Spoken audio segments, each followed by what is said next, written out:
But if you can swing it, it's all up to you. Our house is bright yellow, the roof is bright blue. Comet looked at that bag. It was simply too big. But at the tippiest top was that little green pig. He huffed and he wheezed and he let out a whine. Comet felt something slip out of place in his spine. But he hefted that bag like a brave little fighter. Would it kill kids to ask for some toys that are lighter? He limped to the map and looking to the east, "It's morning there first," groaned the belabored beast. He lumbered outside and prepared to depart when he heard the soft sound of a hernier start. "I'll begin in the east and work my way west," Comet said as he winced at a pain in his chest. He flew to Siberia, Japan, and New Guinea, where he knocked out a tooth, crashing into a chimney. He rested a minute. He felt kind of queasy. Santa had always made steering look easy. Then to China, Mongolia, Nepal, Pakistan, where he was nearly run over by a red minivan.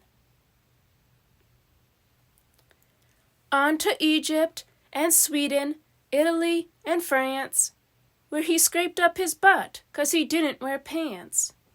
Then through Greenland, Guyana, and Newfoundland too, where a crash with a goose knocked his antlers askew.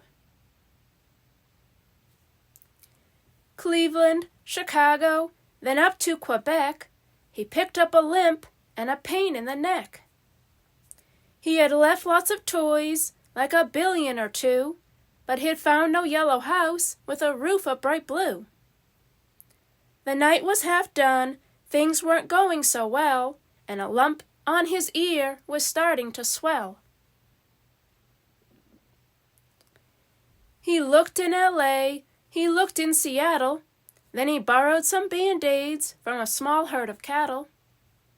He flew up to Alaska, through each little town, but the bag was near empty, so he sat himself down. "I've circled the world and given a toy to every good girl and every good boy."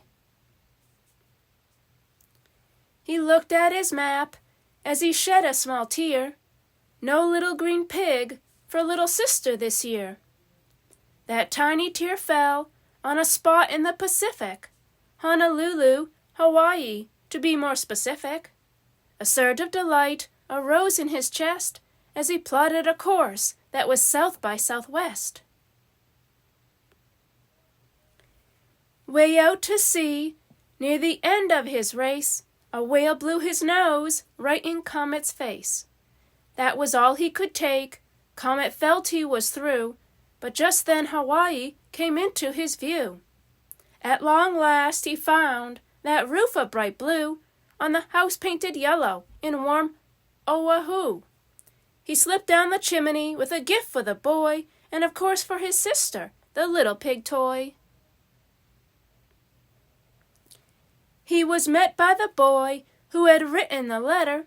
"Gee, your arm's in a sling, I hope it gets better." Comet smiled and sighed. The kid's phone gave a jingle. "I'll get it," said Comet. "I'll bet it's Kris Kringle." It was Santa, of course, full of thank yous and praise. So quick-thinking Comet mentioned getting a raise. "And a vacation," said Santa. "Can the elves have one too?" asked Comet, who knew that's the right thing to do. "We'll all go," laughed Santa. "That should heal that bone." "Oh, and next time," said Comet, "please turn up your phone."